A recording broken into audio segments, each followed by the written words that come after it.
Hello everyone and welcome to my channel essence of coding. आज जो हम लोग डिस्कस करेंगे that is Python programs for practice series का पार्ट 36, जिसमें कि हम लोग ये डिस्कस करेंगे Python program to find the sum until the input is zero. यानी अब आपको यहाँ पे मैंने जैसे लास्ट वाले क्वेश्चन में ये बताया था सम ऑफ एनी 10 नंबर्स। अब यहाँ पे हमने ये बोल दिया कि यूजर कितने भी नंबर्स दे सकता है। तो अब आपके ऊपर है कि आप इस चीज को कैसे समझते हैं। जब हम ये बात बोलते हैं कि यूजर कितने भी नंबर दे सकता है, it means it is considered as infinite values. क्योंकि क्या पता यूजर 5 नंबर के बाद में जीरो दे दे, चाहे 100 नंबर के बाद में जीरो दे दे, चाहे 1000 नंबर के बाद में जीरो दे दे। तो ultimately the terminating condition is not predictable. यानी वाइल के आगे आप ये नहीं बता सकते कि टर्मिनेटिंग कंडीशन क्या होगी। तो चलिए इसी कोड को अब हम लोग डिस्कस करते हैं। तो जैसा कि आप लोग देख सकते हैं, मैंने आप लोगों के लिए पहले से स्क्रिप्ट मोड खोल रखा है। तो यहाँ पे आज हम लोग डिस्कस करेंगे that first of all how to run any loop for infinite times. Infinite times क्यों? क्योंकि हमें नहीं पता टर्मिनेटिंग कंडीशन क्या होगी। तो ठीक है, सबसे पहली चीज ये हम लोगों ने पहले भी डिस्कस करा था, हम यहाँ पे वाइल ट्रू लिख देते हैं।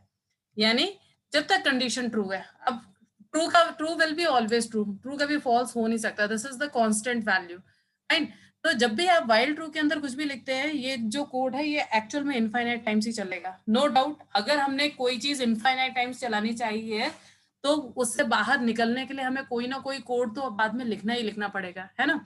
तो अब हमें यहीं पे हमारे को ही देखना है कि हम कैसे लूप से बाहर आएंगे। तो चलिए वो सारी चीजें हम लोग एक एक करके डिस्कस करते जाते हैं। सबसे पहली चीज, हमने लूप चला दिया इनफाइनाइट टाइम्स। अब हम लोग यूजर से नंबर्स मांगेंगे। तो n is equal to int input.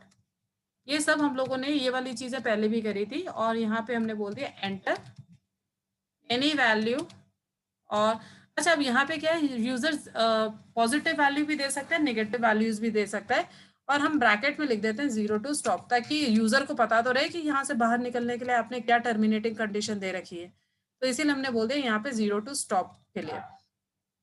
ठीक है, फिर इसके बाद में बाहर लूप के बाहर हमने जो सम की वैल्यू थी वो हम 0 रख देते हैं इनिशियली, मतलब हम अज्यूम कर रहे हैं that your some is 0 only.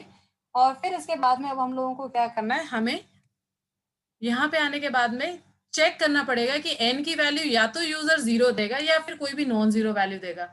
अगर नॉन जीरो वैल्यू है तब तो आप सम में ऐड कर दीजिए, है ना। तो सिंपल सा है, अगर जो आपकी n की value is not equal to 0, अगर वो 0 के बराबर नहीं है, तब तो आपको क्या करना है, उसको सम में ऐड करना है। तो sum is equal to sum plus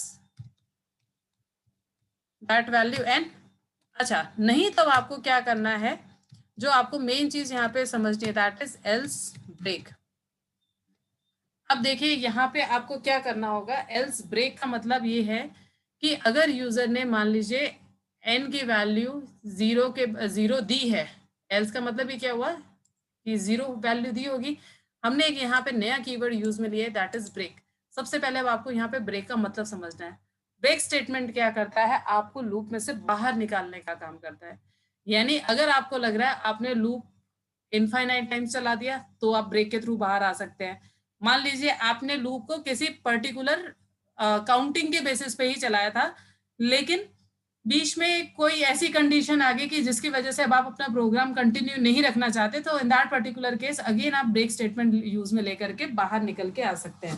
तो मेन जो इस प्रोग्राम का जो गोल है दैट इज आपको ये समझ में आना है कि ब्रेक स्टेटमेंट को हम कैसे यूज में लेते हैं। सिंपल आपको ब्रेक लिखना है। कहीं पे भी लूप में आपने जहां पे भी आपको लग रहा है कि आपको लूप से बाहर निकलना था, आप उस कंडीशंस के साथ में ब्रेक स्टेटमेंट का यूज ले सकते हैं। ठीक है, आपने यहाँ पे ब्रेक कर दिया। ब्रेक करने के बाद में अब हम यहाँ पे बाहर आकर के प्रिंट करवा देते हैं, print again the sum is equal to, और जो भी आपने सम की वैल्यू निकाली है वो sum is equal to the value of sum. तो ठीक है, ये मेरा हो गया प्रोग्राम। अब हम लोग इसी को चला करके चेक करते हैं कि हमारा प्रोग्राम क्या रहेगा। तो एंटर एनी वैल्यू, मान लीजिए मैंने 4 दिया, 5 दिया और मैंने यहाँ 0 दे दिया। तो बेसिकली क्या समझना था कि जब तक मैं कोई भी नॉन जीरो वैल्यू दे रही हूँ वो मेरे से कंटिन्यूएशन में वैल्यू मांगता रहेगा। और जैसे ही मैंने 0 वैल्यू दी, हाथ के हाथ इसने क्या करा, आपको 4 + 9 यानी जितनी भी वैल्यूज आपने दी होगी इसने आपको उसका सम निकाल दिया।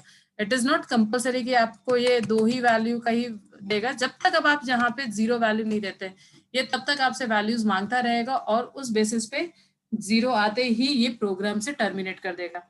आई होप आपको ब्रेक स्टेटमेंट का मतलब यहाँ पे समझ में आ गया होगा। अब आप जो नेक्स्ट टाइम जो क्वेश्चन करेंगे, बहुत ही अच्छा क्वेश्चन है, इंपॉर्टेंट क्वेश्चन भी है, to find the reverse of a number. Reverse of a number का मतलब क्या है कि जैसे मान लीजिए मैंने कोई नंबर दिया 1 2 3 4, तो इसका रिवर्स क्या है 4 3 2 1। तो अगर मैं आपको कोई भी एक नंबर दे सकती हूँ, उस नंबर का जो भी रिवर्स होगा वो आपको रिवर्स करके बताना है। नो डाउट आपको पाइथन में शॉर्टकट्स बहुत मिल जाएंगे, लेकिन कोशिश करिएगा कि अर्थमेटिक ऑपरेटर्स को यूज में लेते हुए फिर आप यहाँ पर रिवर्स निकालेंगे किसी भी गिवन नंबर का। फाइन, आई होप आपको मेरा वीडियो इन्फॉर्मेटिव लगा होगा। Thank you so much for watching this video and I will see you next time.